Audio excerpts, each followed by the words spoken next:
이사야는 예수님께서 이 세상에 오시기 전 약 700년 전 사람입니다. 그런데 그는 하나님의 성령에 감동되어 장차 오실 예수 그리스도에 대해 생생하게 예언했습니다. 오늘 본문도 우리 주 예수 그리스도에 관한 예언입니다. 주 여호와께서 학자들의 혀를 내게 주사 나로 곤고한 자를 말로 어떻게 도와줄 줄 알게 하시고 아침마다 깨우치시되 나의 귀를 깨우치사 학자들 같이 알아듣게 하시도다. 주 여호와께서 나의 귀를 여셨으므로 내가 거역하지 아니하며 뒤로 물러가지도 아니하며 나를 때리는 자에게 내 등을 맡기며 나의 수염을 뽑는 자들에게 나의 뺨을 맡기며 모욕과 침뱉음을 당하여도 내 얼굴을 가리지 아니하였느니라. 주 여호와께서 나를 도우심으로 내가 부끄러워하지 아니하고 내 얼굴을 부싯돌같이 굳게 하였으므로 내가 수치를 당하지 아니할 줄 아노라. 나를 의롭다 하시는 이가 가까이 계시니 나와 다툴 자가 누구냐? 나와 함께 설지어다. 나의 대적이 누구냐? 내게 가까이 나올지어다. 보라, 주 여호와께서 나를 도우시리니 나를 정죄할 자 누구냐? 보라, 그들은 다 옷과 같이 헤어지며 좀이 그들을 먹으리라. 여기서 말하는 화자 나는 누굽니까? 여기서 말하는 화자 나는 선지자 이사야가 아니라 우리 주 예수 그리스도입니다. 이사야는 성령에 감동되어 그리스도의 입장에서 이 말씀을 노래했습니다. 이사야 50장 4절 상반절을 보십시오. 주 여호와께서 학자들의 혀를 내게 주사 나로 곤고한 자를 말로 어떻게 도와줄 줄 알게 하시고, 이는 그리스도의 사역을 예언한 말씀입니다. 그리스도는 곤고한 자를 도와주십니다.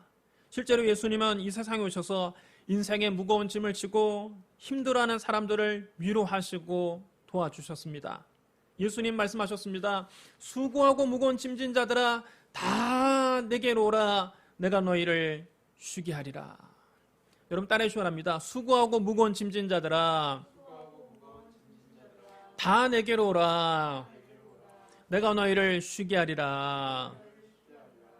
우리가 인생을 살다 보면 삶이 너무 버거울 때가 있습니다. 내가 짊어진 인생의 짐이 너무 무거울 때가 있습니다. 내 앞에 닥친 문제가 너무 커서 감당하기 어려울 때가 있습니다. 그때는 아무도 나를 도와주지 못합니다. 남이 도와줘서 해결할 수 있는 문제는 사실 큰 문제가 아닙니다. 정말 인생의 큰 문제를 만났을 때에는 아무도 나를 도와줄 수가 없는 겁니다. 여러분 예를 들어 갑자기 큰 병에 걸려서 수술을 받게 됐을 때 과연 누가 나를 도와줄 수 있습니까? 수술실에 들어가기 전에 사람은 철저하게 혼자가 됩니다. 그때는 남편도 도움이 안 됩니다. 아내도 도움이 안 됩니다. 자식도 도움이 안 됩니다. 철저하게 혼자가 됩니다. 그때 우리가 할 수 있는 일은 기도밖에 없습니다. 여러분 기도 외에 우리가 무엇을 할 수 있겠습니까? 수술실에 들어가서 살아 나올지 죽어 나올지 모르는 상황에 우리가 누구를 의지할 수 있습니까? 그때는 의지할 때가 주님밖에 없는 겁니다. 수험생도 여러분 마찬가지입니다.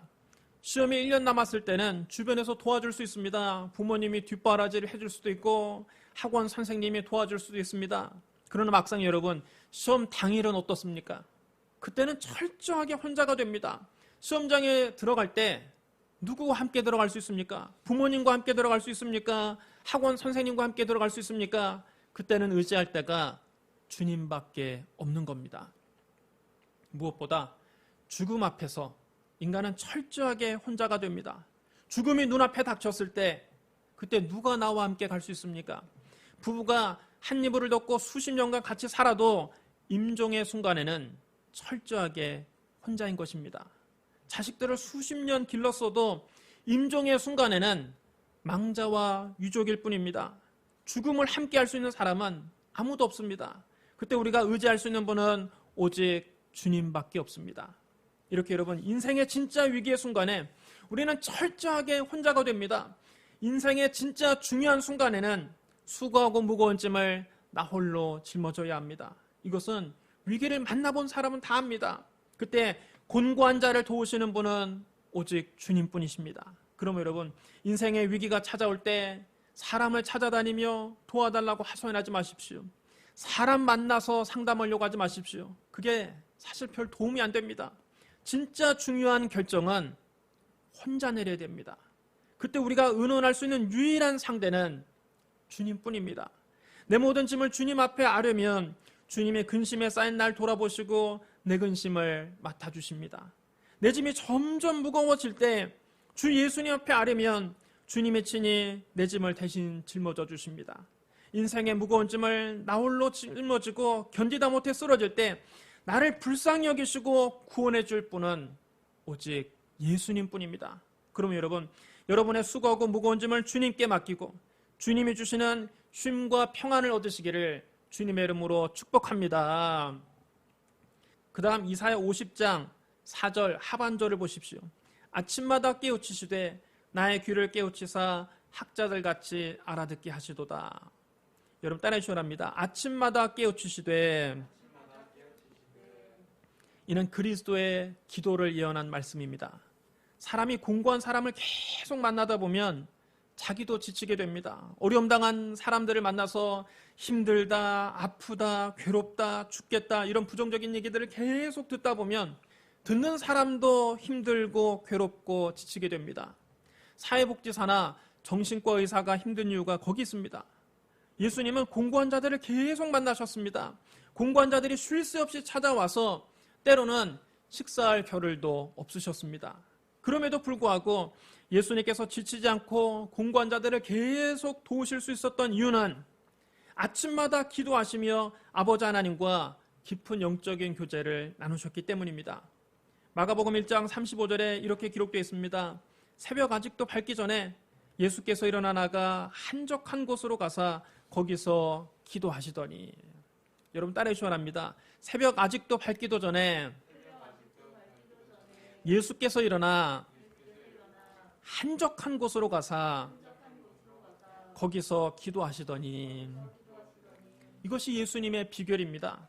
기도가 예수님 능력의 원천이었습니다. 예수님이라고 왜 안 힘들겠습니까? 맨날 가난한 사람들, 병든 사람들, 소외된 사람들, 억울한 사람들을 만나서 그들의 사연을 듣고 그들을 돕다 보면 누구라도 힘들고 지치지 않겠습니까? 그러나 예수님께서 지치지 않고 그 사역을 쉼없이 계속할 수 있었던 비결은 새벽마다 한적한 곳으로 가셔서 기도하시고 아침마다 아버지 하나님께 깨우침을 새롭게 받으셨기 때문입니다.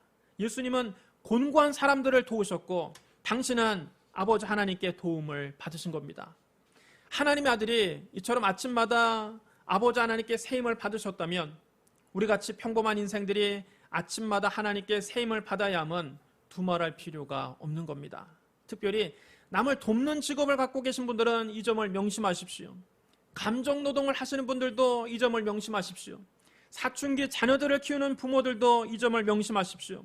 맨날 힘든 사람들 만나서 그들의 이야기를 듣고 그들을 돕다 보면 여러분 자신도 지치게 됩니다. 여러분이 지치지 않고 계속 남을 도우려면 여러분이 매일 아침 하나님께 새 힘을 공급받아야 합니다. 예수님처럼 새벽에 일어나 기도하십시오. 아침마다 하나님 말씀을 읽고 깨우침을 받으십시오. 아침마다 말씀과 기도로 하나님과 깊은 영적인 교제를 나누고 하나님께서 주시는 새 힘을 재충전해야 그 힘으로 다른 사람을 도울 수 있는 겁니다. 그러므로 예수님처럼 기도하고 예수님처럼 깨우침을 받으시기를 주님의 이름으로 축원합니다. 그 다음 이사야 50장 5절을 보십시오. 주 여호와께서 나의 귀를 여셨으므로 내가 거역하지도 아니하며 뒤로 물러가지도 아니하며. 여러분 따라해 주시기 바랍니다. 내가 거역하지도 아니하며 뒤로 물러가지도 아니하며. 이는 그리스도의 순종을 예언한 말씀입니다. 예수님은 아버지 하나님께 철저하게 순종하셨습니다. 주님은 십자가를 지시기 전날 밤 겟세마네 동산에서 기도하셨습니다. 그때 아버지 하나님은 그에게 커다란 잔 하나를 내미셨습니다. 그 잔 속에는 아담 이래로 인류가 지은 모든 죄가 담겨 있습니다. 저와 여러분이 일생 동안 지은 죄도 그 잔 속에 들어 있습니다. 너무나도 추악하고 더러운 죄를 보고 예수님은 몸서리를 치셨습니다. 예수님은 하나님의 아들로서 죄와는 상관이 없는 분입니다. 주님은 동정녀의 몸에 성령으로 잉태되셨기 때문에 아담의 원죄를 받지 않고 이 세상에 오셨습니다. 예수님이 이 세상에서 33년 동안 사시면서 단 한 번도 아버지 하나님의 뜻을 거역하신 적이 없습니다. 그러므로 예수님에게는 죄가 전혀 없습니다. 히브리서 4장 15절에 이렇게 기록되어 있습니다. 우리에게 있는 대제사장은 우리의 연약함을 동정하지 못하시리가 아니요 모든 일에 우리와 똑같이 시험을 받으시니로되 죄는 없으시니라. 예수님께서 33년 동안 죄 많은 이 세상에 사실 때 우리와 똑같이 죄의 유혹을 받으시고 우리와 똑같이 마귀의 시험을 받으셨습니다. 하지만 예수님은 그 모든 시험을 이기시고 죄를 범하지 않으셨습니다. 그러므로 예수님은 죄와 전혀 상관이 없는 분입니다. 그런데 하나님께서 이런 예수님에게 인류의 모든 죄가 담긴 잔을 마시라고 하십니다. 예수님께서 그 잔을 받아 마시면 이제 우리의 모든 죄를 예수님이 다 뒤집어 쓰게 됩니다. 고린도후서 5장 21절에 이렇게 기록되어 있습니다. 하나님이 죄를 알지도 못하신 이를 우리를 대신하여 죄로 삼으신 것은 우리로 하여금 그 안에서 하나님의 의가 되게 하려 하심이라.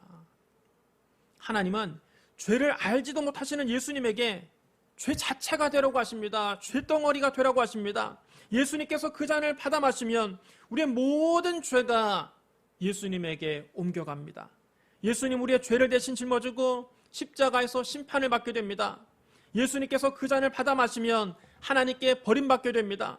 예수님은 하나님에게 영원전부터 사랑하는 아들이요 기뻐하는 자였습니다. 예수님은 창세 이전부터 단 한 번도 아버지 하나님과 친밀한 교제가 끊어진 적이 없습니다. 그러나 예수님께서 우리의 죄가 담긴 잔을 받아 마시면 그때부터 십자가에 달려 죽을 때까지 철저하게 아버지 하나님께 버림받는 겁니다. 예수님께는 그것이 양손과 양발에 대못이 박히는 아픔보다 더 무서운 고통이었습니다. 그래서 주님은 겟세마네 동산에서 기도하실 때 이렇게 기도하셨습니다. 아버지여, 만일 아버지의 뜻이거든 이 잔을 내게서 옮기시옵소서. 이것이 예수님의 솔직한 심정이었을 것입니다. 그러나 예수님은 당신의 뜻을 끝까지 고집하지 않으셨습니다. 이내 주님은 당신의 뜻을 굽히시고 아버지께 이렇게 기도하십니다. 그러나 내 원대로 마시옵고 아버지의 원대로 되기를 원하나이다. 여러분 따라해 주시랍니다. 내 원대로 마시옵고 아버지의 원대로 되기를 원하나이다. 주님은 아버지의 뜻을 거역하지도 않으시고 뒤로 물러가지도 않으셨습니다. 이것이 여러분 진정한 순종입니다. 내게 유익한 일은 순종하고 내게 손해가 되는 일은 거역하는 것은 순종이 아닙니다. 하나님 말씀대로 사는 것이 때로는 나에게 손해가 될 때도 있습니다. 하나님 뜻과 내 뜻이 안 맞을 때도 있습니다. 그럴 때에도 내 원대로 마시옵고 아버지의 원대로 되기를 원하나이다. 이렇게 하는 것이 순종입니다. 그리스도를 본받아 하나님의 뜻을 거역하지도 않고 뒤로 물러가지도 않는 저와 여러분이 되시기를 주님의 이름으로 축복합니다. 그 다음 이사야 50장 6절을 보십시오. 나를 때리는 자들에게 내 등을 맡기며 나의 수염을 뽑는 자들에게 나의 뺨을 맡기며 모욕과 침뱉음을 당하여도 내 얼굴을 가리지 아니하였느니라. 이는 그리스도의 고난을 예언한 말씀입니다. 예수님은 본디오 빌라도에게 사형 선고를 받으셨습니다. 예수님에게 사형 선고가 내려지자 총독의 병사들이 예수님을 총독 관저로 끌고 들어갔습니다. 그들은 예수님 옷을 벗기고 예수님의 손을 나무 기둥에 묶어놓고 예수님의 등허리를 채찍으로 사정없이 때렸습니다. 오늘 본문에 예언된 대로 주님은 당신을 때리는 자들에게 당신의 등을 맡기셨습니다. 당시 로마 군인들이 사용하던 채찍 끝에는 쇠조각이 붙어 있습니다. 군인들이 쇠조각이 달린 채찍으로 휙휙 내려칠 때마다 예수님의 살점이 툭툭 떨어져 나갔습니다. 채찍에 맞아 괴로워하는 예수님을 보면서 군인들은 이빨을 드러내고 웃었습니다. 얼마 있지 않아서 예수님의 온몸은 피로 범벅이 되었습니다. 살점이 뜯겨져서 흰뼈가 그대로 드러난 곳도 있었습니다. 온몸이 갈기갈기 찢겨져 노돌노돌해지셨습니다. 온몸에서 피가 줄줄 흘러내려 예수님이 채찍에 맞으셨던 그 자리는 붉은 피가 흥건해졌습니다. 로마 군인들은 채찍에 맞아서 기진맥진하고 있는 예수님을 질질 끌고 가서 자색 옷을 입혔습니다. 그리고 가시로 왕관을 엮여서 예수님 머리에 쿡 찔러 씌웠습니다. 가시에 찔린 예수님의 머리에서도 피가 주르륵 흘러내렸습니다. 그들은 예수님의 오른손에 지팡이를 쥐어줬습니다. 그들이 예수님 앞에 무릎을 꿇고 예수님을 희롱하고 조롱합니다. 유대인의 왕이여 평안할지어다. 그들은 예수님 얼굴에 침을 뱉고 지팡이를 빼앗아 예수님의 머리를 때렸습니다. 오늘 본문에 예언된 대로 주님은 당신의 뺨을 그들에게 맡기며 모욕과 침뱉음을 당하여도 당신의 얼굴을 가리지 않으셨습니다. 이로써 이사야의 예언이 문자 그대로 성취된 것입니다. 그 다음 이사야 50장 7절을 보십시오. 주 여호와께서 나를 도우심으로 내가 부끄러워하지 아니하고 내 얼굴을 부싯돌같이 굳게 하였으므로 내가 수치를 당하지 아니할 줄 아노라. 여러분 따라 하시랍니다. 내 얼굴을 부싯돌같이 굳게 하였으므로. 이는 그리스도의 결심을 예언한 말씀입니다. 예수님은 예루살렘에 올라가시면 당신이 모욕을 당하고 사람들에게 침뱉음을 당하고 고난을 당하고 수치를 당하고 십자가에 못 박힐 것을 이미 아셨습니다. 그럼에도 불구하고 주님은 십자가의 길을 피하지 않으셨습니다. 누가복음 9장 51절에 이렇게 기록되어 있습니다. 예수께서 승천하실 기약이 차감해 예루살렘을 향하여 올라가기로 굳게 결심하시고. 여러분 따라 하셔랍니다. 예루살렘을 향하여 올라가기로 굳게 결심하시고. 예수님께서 안식일에 병든 자를 고쳐주시는 것을 보고 바리새인들이 노발대발했습니다. 어떻게 하면 예수를 죽일까 의논하기 시작했습니다. 몇몇 바리새인들은 예수님을 찾아와서 예수님을 그 지역에서 쫓아내려고 이렇게 겁박했습니다. 여기를 떠나소서, 헤롯이 당신을 죽이고자 하나이다. 그때 예수님은 이렇게 대답하셨습니다. 너희는 가서 저 여우에게 이르되 오늘과 내일은 내가 귀신을 쫓아내며 병을 고치다가 제3일에는 완전하여지리라 하라. 그러나 오늘과 내일과 모레는 내가 갈 길을 가야 하리니 선지자가 예루살렘 밖에서는 죽는 법이 없느니라.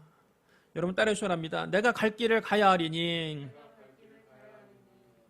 여우같이 교활한 헤롯이 예수님을 죽이려 한다고 했지만 주님은 의연하게 당신의 갈 길을 계속 가시겠다고 말씀하셨습니다. 주님은 많은 선지자가 순교했던 예루살렘에서 당신도 죽임을 당할 것을 알고 계셨습니다. 그것을 아시면서도 그 길을 계속 가시겠다는 겁니다. 오늘 본문에 예언된 대로 주님은 부싯돌같이 굳게 결심하시고 십자가의 길을 부끄러워하지 않고 묵묵히 걸어가셨습니다. 그 다음 이사야 50장 8절로 9절을 보십시오. 나를 의롭다 하시는 이가 가까이 계시니 나와 다툴 자가 누구냐? 나와 함께 설지어다. 나의 대적이 누구냐? 내게 가까이 나올지어다. 보라, 주 여호와께서 나를 도우시리니 나를 정죄할 자 누구냐? 보라, 그들은 다 옷과 같이 헤어지며 조미 그들을 먹으리라. 여러분 따라해 주시랍니다. 나를 의롭다 하시는 이가 가까이 계시니. 이는 그리스도의 부활을 예언한 말씀입니다. 예수님께서 십자가의 길을 뻔히 아시면서도 그 길을 의연하게 가실 수 있었던 이유는 당신을 의롭다 하시는 아버지 하나님께서 늘 가까이 계셨기 때문입니다. 죄의 삭시 사망입니다. 죽음은 죄가 있는 자에게 내려지는 형벌입니다. 그러나 예수님은 아무 죄가 없으십니다. 감히 예수님을 정죄할 자는 없습니다. 예수님께서 의롭다는 것은 그 누구보다 아버지 하나님께서 가장 잘 아십니다. 그러므로 사망이 예수님을 무덤에 가둬둘 수 없습니다. 하나님께서 그를 죽은 자 가운데서 다시 살리실 것입니다. 주님은 당신이 십자가에 못 박혀 죽어도 아버지 하나님께서 당신을 죽은 자 가운데서 다시 살리실 것을 믿어 의심치 않으셨습니다. 주님은 아버지 하나님께서 당신을 도우시리니 당신이 사망 권세를 이기고 당당히 부활하실 것을 확신하셨습니다. 성경대로 그리스도께서 우리 죄를 위하여 죽으시고 장사 지낸 바 되셨다가 성경대로 사흘 만에 다시 살아나셨습니다. 디모데전서 3장 16절에 이렇게 기록되어 있습니다. 크도다 경건의 비밀이여 그렇지 않다 하느니 없도다. 그는 육신으로 나타난 바 되시고 영으로 의롭다 하심을 받으시고 천사들에게 보이시고 만국에서 전파되시고 세상에서 믿음 받으시고 영광 가운데서 올려주셨느니라. 여러분 따라 하셔랍니다. 영으로 의롭다 하심을 받으시고 예수님 우리와 똑같이 육신으로 나타나셨고 십자가 못 박혀 죽으셨다가 영으로 의롭다 하심을 받으시고 신령한 몸으로 부활하셨습니다. 그리스도의 복음이 만국에 전파됐습니다. 온 세상이 그를 믿게 됐습니다. 그리고 주님은 영광 가운데서 하늘로 올려주셨습니다. 사랑하는 성도 여러분, 오늘 본문은 우리 주 예수 그리스도를 가리키고 있습니다. 곤고한 자를 위로하시고 돕는 분은 우리 주 예수 그리스도입니다. 아침마다 아버지 하나님께 기도하시고 깨우침을 받으신 분도 우리 주 예수 그리스도입니다. 아버지 하나님 뜻을 거역하지 않으시고 죽기까지 복종하신 분도 우리 주 예수 그리스도입니다. 당신을 때리는 자에게 당신의 등을 맡기시고 모욕과 침뱉음을 당하신 분도 우리 주 예수 그리스도입니다. 십자가에 못 박혀 죽을 것을 뻔히 아시면서도 부싯돌같이 굳게 결심하시고 예루살렘을 향하여 올라가신 분도 우리 주 예수 그리스도입니다. 당신을 의롭다 하시는 아버지 하나님을 믿고 장사한 지 사흘 만에 죽은 자 가운데서 다시 살아나신 분도 우리 주 예수 그리스도입니다. 모든 성경은 우리 주 예수 그리스도로 통합니다. 모든 성경은 궁극적으로 우리 주 예수 그리스도를 가리키고 있습니다.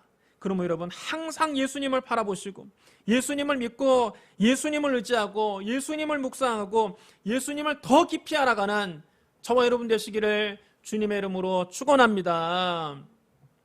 우리 기도하겠습니다.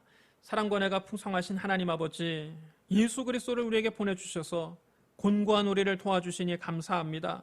예수님께서 모욕과 침뱉음을 당하시고 십자가에 못 박혀 우리를 구원해 주시니 감사합니다. 죽은 자 가운데 다시 살아나신 예수님을 우리의 구주로 모셔드립니다. 주여, 날마다 우리와 함께 하시고 아침마다 우리를 깨우쳐 주시고 우리에게 새 힘을 공급하여 주시옵소서. 예수님 이름으로 감사하며 기도드리옵나이다. 아멘.